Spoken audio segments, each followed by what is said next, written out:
Question जो है आपको यहाँ पर बताना है कि इनमें से किसको लाइट ऑफ एशिया बोला जाता था।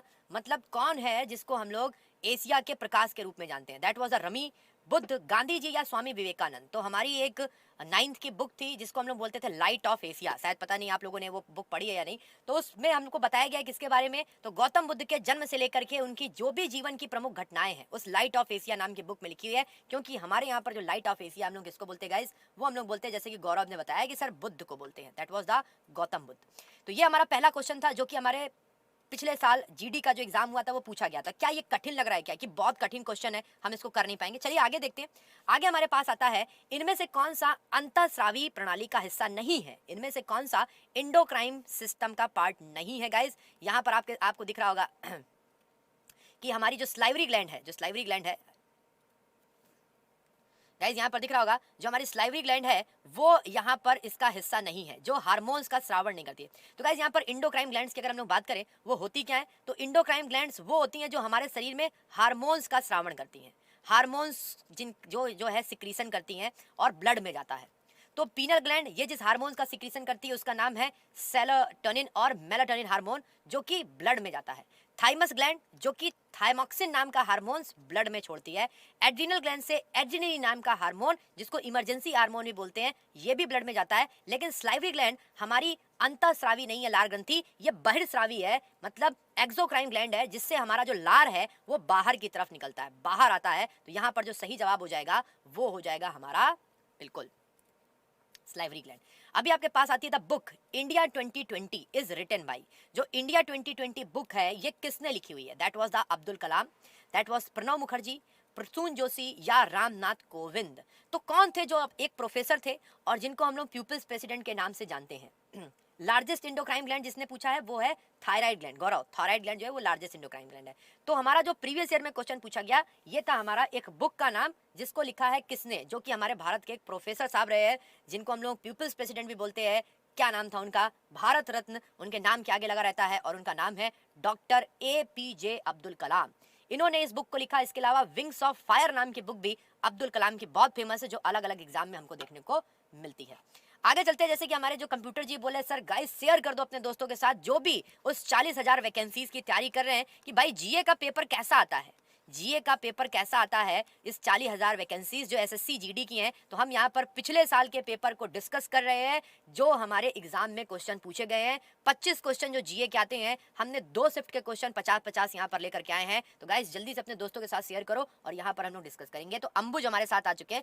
यहाँ पर क्वेश्चन आता है जो श्रीलंका का गृह युद्ध था जो उसने तमिल टाइगर्स लिबरेशन के खिलाफ किया था वो कब समाप्त हुआ। गाइज ये क्वेश्चन भी पूछा गया, क्यों, क्योंकि आप लोग जीडी में जाने वाले हो तो तुम्हारे डिफेंस से रिलेटेड तो क्वेश्चन पूछेगा ही, क्योंकि तुम सीआईएसएफ में जाओगे, तुम बीएसएफ में जाओगे, तुम हमारी जो तिब्बत हमारी बॉर्डर पे रहने वाली इंडो तिब्बत फोर्सेज है वहां पर जाओगे। तो यहाँ पर तुमको पता होना चाहिए कि सिविल वॉर हमारे श्रीलंका का कब खत्म हुआ था, लिट्टे के खिलाफ जो है श्रीलंका ने कब वो किया था। तो यहाँ पर जो सही जवाब होना चाहिए गाइज वो कौन सा है, तो वो है हमारा ऑप्शन नंबर 1, 2009 में ये खत्म हुआ था। प्रभाकरन को मारा गया और उसके बाद से प्रभाकरन की मृत्यु के साथ ये जो सिविल वॉर था ये खत्म हुआ। आगे चलते गाइस, अभी हमारे पास आता है इनमें से तमिलनाडु की कौन सी नृत्य शैली है।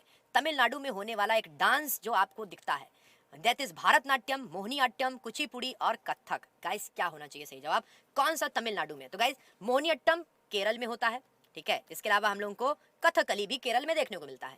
कुचिपुड़ी की बात करेंगे तो ये कहां पर होता है बच्चा पार्टी, आंध्र प्रदेश में होता है। कहां पर होता है, आंध्र प्रदेश में। अगर कथक की बात करें तो ये हमारे यूपी में आपको देखने को मिलेगा या कुछ हिस्से राजस्थान के जो यूपी से टच है वहां पर देखने को मिलेगा। लेकिन यहाँ पर जो सही जवाब है वो है हमारा भारतनाट्यम। समझ में आ रहा है कि नहीं, क्या ये क्वेश्चन हमसे बनेंगे नहीं एग्जाम में, क्या ऐसे तो क्वेश्चन है नहीं और ये पिछले साल ही पूछे गए क्वेश्चन है। तो यहाँ पर जो पैटर्न है आपके सामने यहाँ पर मैं शेयर कर रहा हूँ। अभी हमारे पास आता है कि 2018 में जो जीडीपी थी इंडिया की उसके अकॉर्डिंग भारत पूरे वर्ल्ड का कौन से नंबर का देश था, कौन से नंबर की इकोनॉमी थी जिसको मोदी जी बार बार अपने भाषण में इस्तेमाल करते हैं। तीसरे नंबर की थी, 10वें नंबर की थी, 5वें नंबर की थी या 7वें नंबर की थी। तो बार बार बोलते हैं कि हम लोग जो है विश्व की कौन सी इकोनॉमी बन गया, लेकिन उसके बाद से कोरोना आता है, हमारे देश की इकोनॉमी धीरे धीरे से नीचे की तरफ जाती है। लेकिन यहाँ पर जो सही जवाब हो जाएगा 2018 में हमारी भारत जो है वो 7वें नंबर की सबसे बड़ी इकोनॉमी थी, वो धीरे धीरे से 6वें की तरफ बढ़ रही थी। लेकिन तभी कोरोना आया और हमारी जो ग्रॉस डोमेस्टिक प्रोजेक्ट जो है वो प्रोडक्ट वो धीरे धीरे से नीचे आ गया, सकल घरेलू उत्पाद। अभी आपके सामने आता है जीएसटी। इतना इजी क्वेश्चन भैया, प्रीवियस ईयर में पूछा गया। नहीं, अभी तो यही पैटर्न रहेगा। अभी अगर देखो हम सबसे पहले तो अभी तो सीटी का एग्जाम नहीं होगा, अभी जो जीडी का एग्जाम जो नोटिफिकेशन 25 मार्च से भरा जाएगा, 25 मार्च 2021 से, वो तो तुम्हारा नॉर्मल एसएससी ही लेने वाला है और इसी पैटर्न पे तुमसे एग्जाम लेगा। तो गाइज हमारे देश में जितने भी सर्विसेज टैक्स थे, जितने भी सेवा कर थे, उनको रिप्लेस करके आ गया कौन सा, गुड्स एंड सर्विसेज टैक्स। इसको हिंदुस्तान के 101वें संविधान संशोधन में 101 अमेंडमेंट के तहत हमारे संविधान ने इसको कानून बना दिया और यहाँ पर सही जवाब हो जाएगा ऑप्शन नंबर 1। आगे चलते गाइस, डीएनए। अगर मैं स्ट्रक्चर पूछूंगा डीएनए का तो आप सभी लोग बोलेंगे कि जो डीएनए होता है ये हमारा कैसे होता है, डबल हेलिकल स्ट्रक्चर होता है, डबल हेलिकल स्ट्रक्चर होता है। तो ये जो हमारा डीएनए है इसका फुल फॉर्म क्या होता है, तो यहाँ पर लिखा हुआ है आपके सामने, deoxyribo neutral acid, delta nucleic acid, deoxyribo nucleic acid या डाईऑक्सी न्यूक्लिक एसिड। तो भैया यहाँ पर स्पेलिंग के ऊपर हमने जब गौर फरमाया तो हमको पता चलेगा कि सर यहाँ पर सबसे जो दीपक को भी लग रहा है कि सबसे अच्छा जो हमें यहाँ पर दिख रहा है that is deoxy ribo nucleic acid. Option number 3 जो है वो बिल्कुल सही जवाब है। आगे चलते गाइस नेक्स्ट क्वेश्चन की तरफ। अभी आपको बताना है which of the following statement is correct in the context of Indian democracy.